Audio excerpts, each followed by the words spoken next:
বাঘটা কিন্তু ফলো করেছে 2:30টার কাছ থেকে। আচ্ছা আমাদের নৌকোটা যে জায়গায় গিয়ে নোঙর দেওয়া হয়েছে, হুম নৌকোর পিছনে একজন শুয়েছিল, আচ্ছা ঠিক আছে?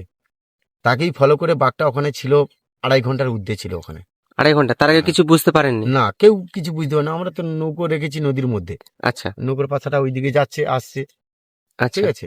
হুম হাওয়ার মধ্যে ঘোরাফেরা করছে নৌকো, যাচ্ছে আসছে, তো বাঘটা কিন্তু ফলো রেখেছে। আচ্ছা আর ঠিক আমরা নেমেছি, মানে আমি নামিনি যদিও, আমার আগে যারা নেমেছিল তাদেরকে ফলো করেছিল একজনকে, আচ্ছা ঠিক আছে? কিছুজন পেলিয়ে এসছে, আমরা আবার 2জন গেলাম, গিয়ে ওই বাঘকে তাড়া করে ওইখানে আমরা ওই নৌকে নিয়ে আসি। মানে উনি হচ্ছে নেমেছিল, হুম। মানে উনি বুঝতে পারেননি তাই তো? না, উনি বুঝতে পারেনি।